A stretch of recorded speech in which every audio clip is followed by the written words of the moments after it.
কাউকে নিজের মতো রান্না করে খাওয়ানোর আনন্দটা অন্যরকম।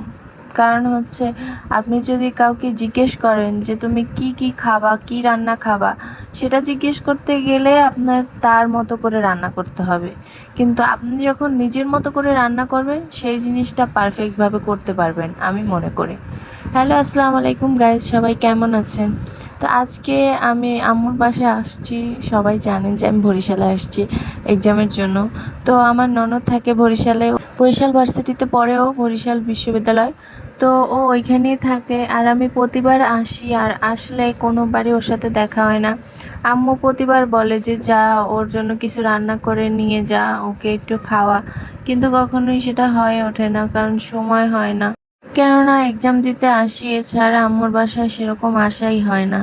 আর আসলে হয়তো ওই পড়াশোনা নিয়ে একটু বিজি থাকি, আর বাবুদের নিয়ে এমনি সময় কাটা যায়।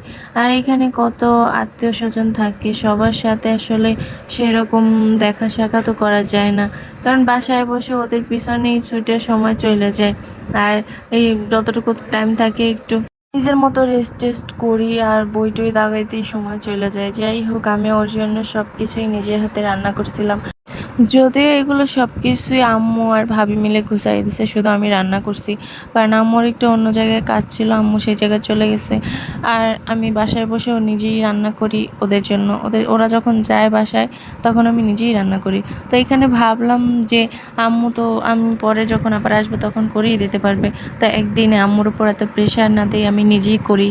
পরে আমার রান্না প্রায় শেষে শুধু এই ফেন্নিটা বসাই দিছিলাম। আম্মু এসে বলতেছিল যে এখনও রান্না হয় নাই, মেয়েটা না খেয়ে বসে আছে।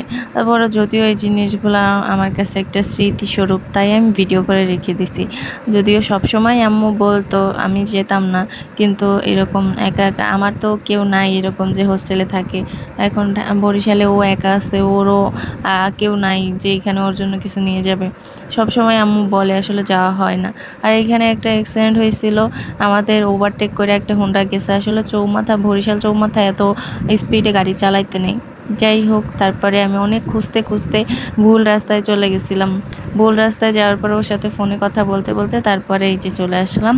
আর আমার ননদিনী তো সবসময় অনেস্টলি তারা দুজনে আমাকে অনেক ভালোবাসে, অনেক সুন্দর রিভিউ দিছে। যদিও জানি যে ননদ সে আমার ভালো রিভিউই দেবে, তারপরে তার সাথে আমার অনেক ভালো সময় কাটছে ওই সময়টা। যদিও সে আমাকে ছাড়া খাইতে চায় নাই, কিন্তু তারপরও খেতে হয়েছে, কারণ আমি আসার সময় আমার বাচ্চারা যখন খাওয়াইছি তখন তাদেরটাই আমি খাইয়ে আসছি, আমি আর খাইতাম না।